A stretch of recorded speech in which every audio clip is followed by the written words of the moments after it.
Kotekar bank Rabri ರಹಸ್ಯ ಇನ್ನೂ ಕೂಡ ಬಯಲಾಗಿಲ್ಲ. ಕೋಟೆಕಾರು ಬ್ಯಾಂಕ್ ದರೋಡೆಕೋರರು ಎಲ್ಲಿ ಹೋದ್ರು ಹಾಗಾದ್ರೆ?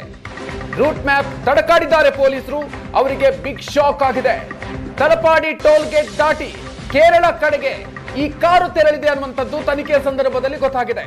ಕೇರಳದ ಹೊಸಂಗಡಿ ಬಳಿ ಎಡಕ್ಕೆ ತಿರುಗಿದೆ ಈ ಕಾರು. ಕಾಸರಗೋಡಿಗೆ ತೆರಳದೆ ಹೊಸಂಗಡಿ ಬಳಿ ಲೆಫ್ಟ್ ಟರ್ನ್ ತೆಗೆದುಕೊಂಡಿದೆ. ಎಲ್ಲ ವಿಚಾರಗಳು ಕೂಡ ತನಿಖೆಯ ಸಂದರ್ಭದಲ್ಲಿ ಇದೀಗ ಪೊಲೀಸರಿಗೆ ಗೊತ್ತಾಗ್ತಾ ಇದೆ. ಹೊಸಂಗಡಿ ಮೂಲಕ ಸುಳ್ಯ ಮಡಿಕೇರಿಗೆ ತೆರಳಿರುವಂತ ಶಂಕೆ ಇದೆ. ಹೊಸಂಗಡಿ ಪೆರ್ಲಾ ಮಾರ್ಗವಾಗಿ ಕಾಸರಗೋಡಿಗೆ ತೆರಳಿರುವಂತ ಶಂಕೆ ಕೂಡ ಇದೆ. ಮಂಗಳೂರಿನಿಂದಲೇ ಬ್ಯಾಂಕ್ ದರೋಡೆಗೆ ಈ ತಂಡ ಬಂದಿತ್ತು. ಈ ವಿಚಾರ ತನಿಖೆಯ ಸಂದರ್ಭದಲ್ಲಿ ಗೊತ್ತಾಗ್ತಾ ಇದೆ. ಹಾಗಾದ್ರೆ ದರೋಡೆಕೋರರು ಎಲ್ಲಿ ಹೋದ್ರು? ಬಹಳಷ್ಟು ಪ್ರಶ್ನೆ ಇದೀಗ.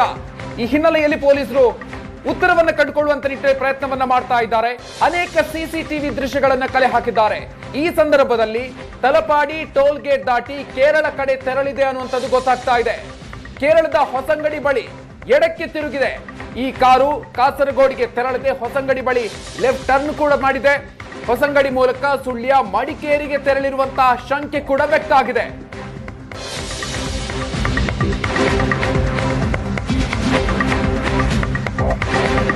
ಕೋಟೆಕಾರ್ ಬ್ಯಾಂಕ್ ದರೋಡೆ ಹಿಂದೆ ಇರೋದು ಯಾರು ಅನ್ನುವಂಥದ್ದು ಸಾಕಷ್ಟು ಪ್ರಶ್ನೆ ಕಾಡ್ತಾ ಇರುವಂತದ್ದು. ಯಾಕಂತಂದ್ರೆ ಬಿಡಿ ಉದ್ಯಮಿಯ ಮನೆಯಲ್ಲಿ ಇತ್ತೀಚೆಗಷ್ಟೇ ಒಂದು ಘಟನೆಯಾಗಿತ್ತು. ನಕಲಿ ಇಡಿ ಅಧಿಕಾರಿಗಳು ದಾಳಿಯನ್ನ ಮಾಡಿದ್ರು ಅನ್ನುವಂಥದ್ದು. ನಕಲಿ ಇಡಿ ಅಧಿಕಾರಿಗಳ ಹೆಸರಿನಲ್ಲಿ ದಾಳಿಯನ್ನ ಮಾಡಿರೋದು, ಅದಕ್ಕೂ ಈ ಪ್ರಕರಣಕ್ಕೆ ಏನಾದ್ರೂ ಸಂಬಂಧ ಇದೆಯಾ ಅನ್ನುವಂತ ಒಂದು ಪ್ರಶ್ನೆ ಕಾಡ್ತಾ ಇದೆ.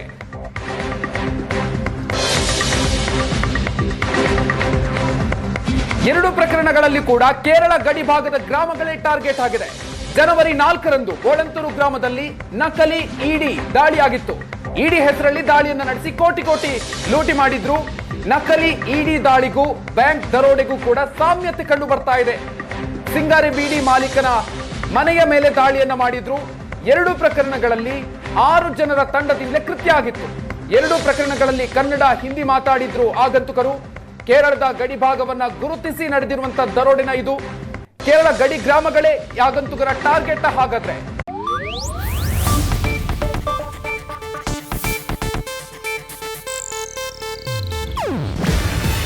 ಇದು ಏಷ್ಯಾನೆಟ್ ನ್ಯೂಸ್ ನೆಟ್ವರ್ಕ್ ಪ್ರಸ್ತುತಿ.